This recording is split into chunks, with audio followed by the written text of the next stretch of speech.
Hello, this is from Milwaukee to Nashville. I'm your host, Daniel Goodman. This is Christopher Graves. You. We're going to talk about this overtime. Man, it was an overtime loss. Yeah, we still got a point, but we lost. First one all year, and it sucks. I was loving this winning streak we were on, weren't you? After that dominating We're still on a point streak, though. Yeah, but after that dominating performance last night, they dropped the ball. With that being said, let's drop the puck on another show. Quit doing it. Don't make me punch you. That'll probably be the most entertaining thing we've done all day. Anyways, Rocco Grimaldi had 2 goals today. So that was a good thing. He was on hat trick watch. I'm sorry if I jumped the rails on that, but that's like one of the only bright spots we had today.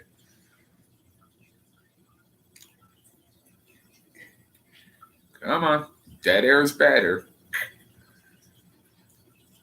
What you doing? That's wrong. Unless...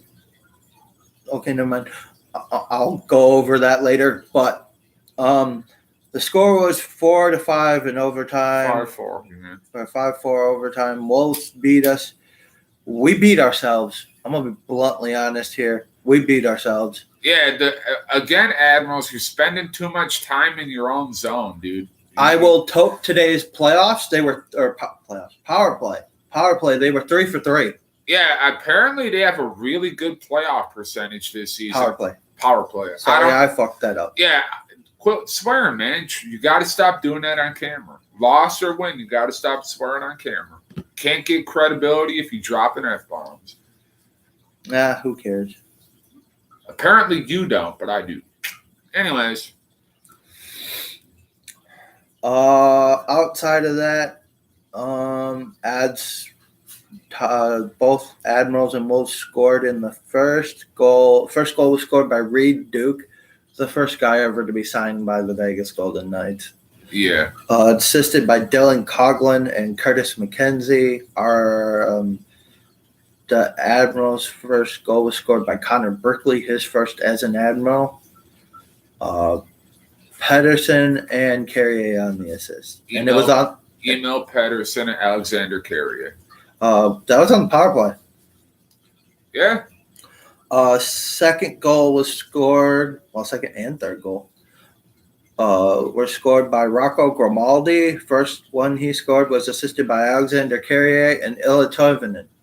Yeah, Toivonen's definitely showing his improvement.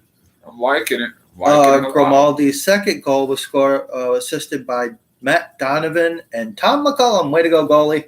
Wow, our goalie got an assist. I didn't even realize that. I just know he got his 2 goals. And it was scored on the power play.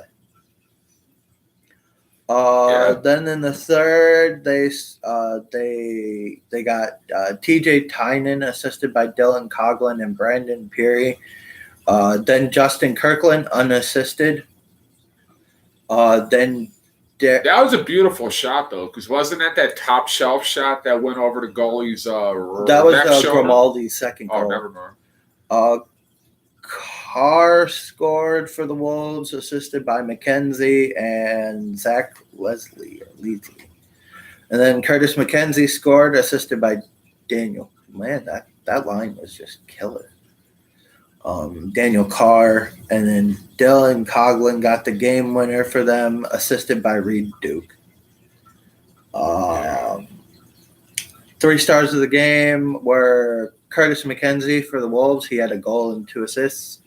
Second star of the game was Rocco Grimaldi. He had 2 goals. And then Dylan Coghlan had a goal and 2 assists. What was the shot breakdown? Because there was a lot of shots. I mean, they're taking a lot of shots, which is good, but not a lot of them are falling. The shots in the first were 13-7 Admirals. Shots in the second were 7-5 Admirals. Shots in the third were 6-7 Wolves. And then it was 1-1 in overtime. One shot. Yeah. Theirs went in, ours didn't. So far, our overtime record is 1-1. Yep. And I'm going to say I'm not impressed with Brian Cooper from what I saw. 4 penalty minutes and a -2. Yeah. He seemed to be out of place, missing his assignments. If he turns out if he's gonna be racking up penalty minutes, could he at least be a goon? I mean, these were minors too. It was tripping and delay a game. So the wait. What's a delay of game in hockey? Delay a game is anytime you delay the game by making certain errors. Like if you shoot the puck out of your own zone out of play, that's a delay of game. Oh, okay. And that's what he did. That's a dumb penalty. You don't take those. We used to have a player named Nolan Yonkman. We used to call it yonking because he was notorious for it. Yeah. And I want to see smarter hockey players, not dumb ones. Come on, man. Hockey players are smart, not dumb. Outside of that, goalies, it was not a night to be a goalie. Yeah, both goalies got lit up. They really did. McCollum, I don't know if it was him dropping the ball or the fact that his defense was always in their own zone instead of playing offense at the other end of the ice. It looked more like he was on it, and there was just guys were blowing their assignments. Yeah, and like I said, the Admirals keep spending too much time in their own zone. It's early in the year, but it's still a bad trend to have early in the year. You would agree with that, right? Yes. Carrier had 2 assists. So. Well, I expect that out of Alexander Carrier because he is a good player. So Zach Magwood made his pro debut today for the Admirals. His one shot he did take looked very well. He looked like he was playing his game. He was always where he should be. I don't know. Outside of that, there's not much to break down. Tomorrow we'll have a video for you guys, Wild and the Predators. Yeah, that's a 6 o'clock puck drop, or is that a 7 o'clock tomorrow?